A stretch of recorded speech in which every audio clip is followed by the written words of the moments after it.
Друзья, всех приветствую!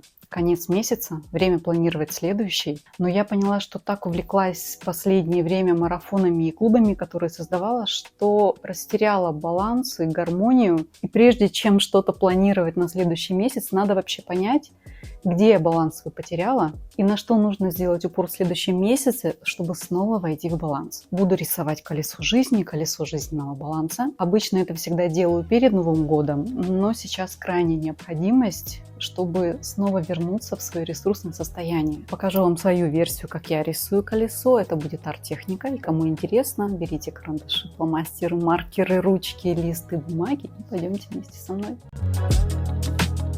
Кстати, почему рисуем именно колесо? Простой закон жизни. Чем колесо ровнее, тем оно легче, быстрее и веселее катится. Вот, допустим, ровное колесо. Вот, допустим, неровное колесо. На таком колесе ехать поприятнее. На вот этом, проблематичное. Если колесо какое-то вот такое, вообще очень сложно куда-то на нем доехать. И мы начинаем с того, что делаем заготовку из 3 кругов и делим круги на 8 секторов. Каждый сектор — это будет важная для вас сфера жизни. И здесь же на этом листе выделяю колонку, в которой прописываю все 8 сфер, которые для меня важны, из которых я как раз и хочу создать баланс в моей жизни.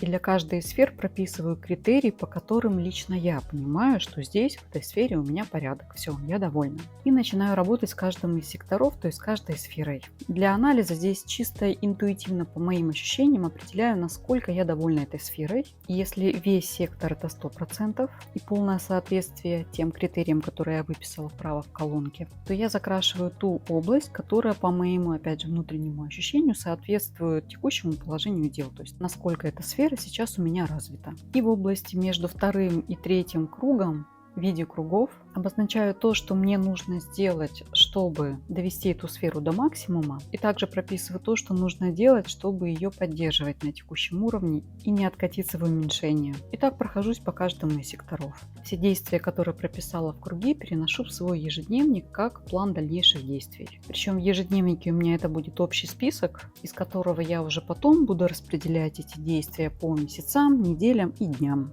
Некоторые зрители на моем канале пишут в комментариях, что хотели бы послушать мои размышления, какие вопросы я себе задаю, что конкретно я пишу в своих кругах. Друзья, все, кто хочет познакомиться со мной поближе, быть на связи, быть в курсе каких-то событий в моей жизни, первыми узнавать о моих новых инсайтах, техниках, я всем этим делюсь в моем телеграм-канале, поэтому переходите и будете знать, о чем я думаю, как я рассуждаю, к чему иду и как все реализовываю в своей жизни. А арт-техники я считаю прежде всего медитацией и возможностью побыть наедине с собой, послушать свои мысли, услышать свои инсайты, прочувствовать свои озарения, лучше узнать себя, свои истинные желания и порывы души. Поэтому я считаю, лучший эффект от любой из арт-техник — это слушать не меня или кого-то другого. Главное, чтобы вы слышали во время рисования себя и разговаривали с собой. Я прошлась по всем секторам, все проанализировала, и в принципе на этом можно остановиться. Но как специалист нейрографики я на этом остановиться не могу и пойду дальше. Те, кто рисует нейрографику, можете пойти вместе со мной. Причем нейрографику в чистом виде я уже несколько месяцев не рисую, и, честно говоря, жизнь моя от этого стала только лучше. Если хотите узнать, как и почему, оставлю ссылку на мою статью «Что не так с нейрографикой» и почему я отказалась рисовать ее по базовому алгоритму и в принципе перешла на арт-техники.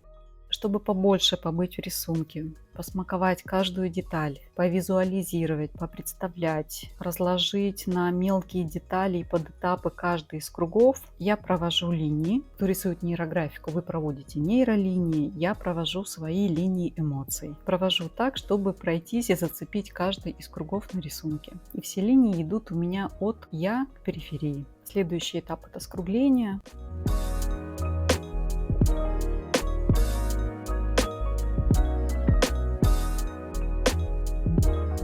После чего перехожу к раскрашиванию.